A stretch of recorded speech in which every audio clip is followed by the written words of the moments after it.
Yeah, I watched every play from last year several times. So, and then those ones you can't help but rewind and shake your head at. So,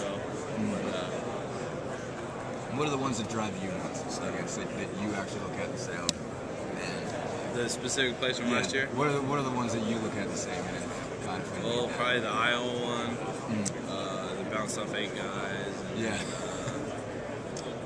Let's see.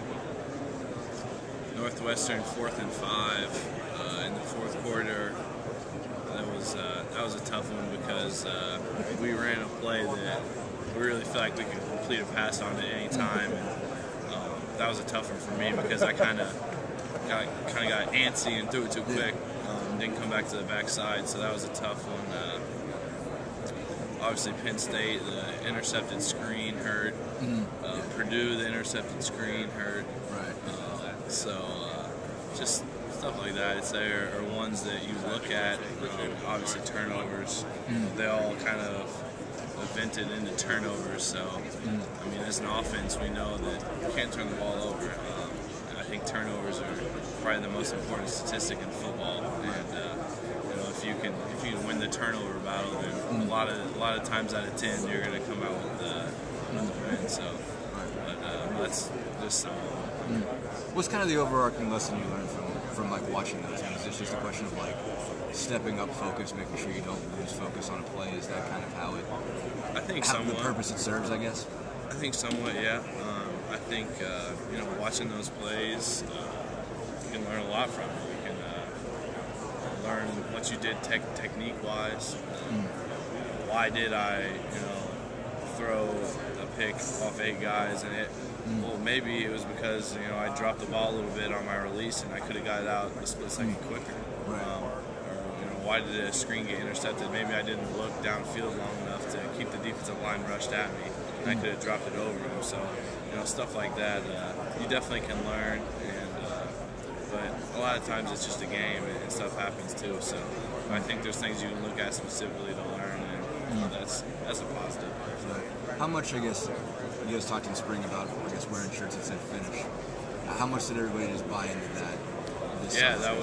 That was our theme in the off season, because we know that if we would have finished games and made some plays in the fourth quarter, we would have probably won 4 or 5 more games. So I guess when you see that, and then you know that finish games, you're going to win them. So that's something everyone definitely bought into.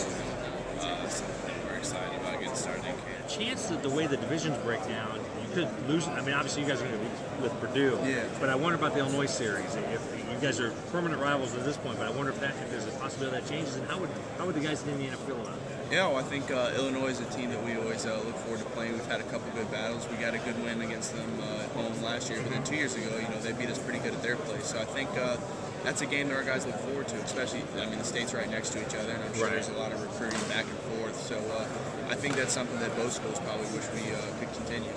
Are the players at all, like in your locker room or during the summer, are they talking at all about the conference alignment, or is anybody worried about it? Anybody thinking about it? Yeah, obviously as much as everyone else thinks about it, players on the team are obviously thinking about it. And I think it's just exciting. No one's worried or anything, but I think when players see great teams like Nebraska join the Big Ten, they wonder what else is possible and what's going to happen. So.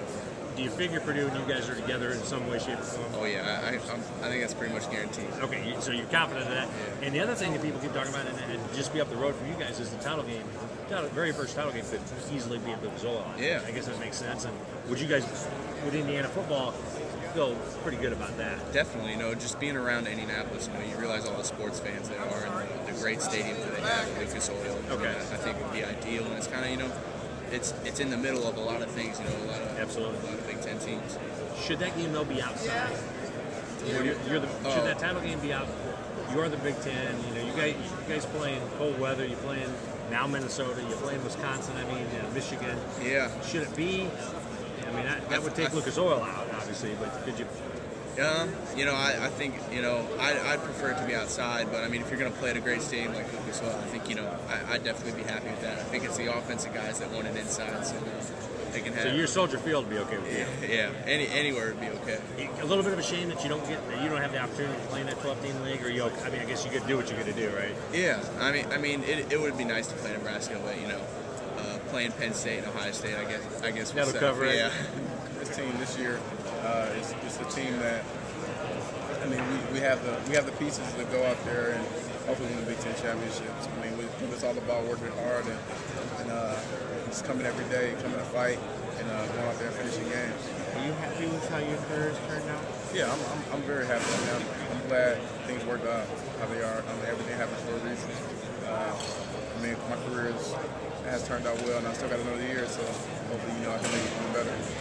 When you came, you had kind of a vision when you committed what things were going to be like. You committed to Coach Hupp, right? Yeah, Coach Hupp. And so obviously that changed. But at this point, has it met your vision, or has it just been a different vision? It's probably been better in my vision. Really? Yeah. I mean, just like I said, everything happens for a reason. The changes, the tragedy with Coach Hupp. I mean, that affected me a little. That affected, my idea of what happened a little bit. But I mean, just looking back on it now, and just having an opportunity to actually play for him, having him coach for me was a blessing. And now I have Coach Lynch, who's also another great coach, who I love playing for, I love having around. And I wouldn't change anything. What do you love about him? His passion.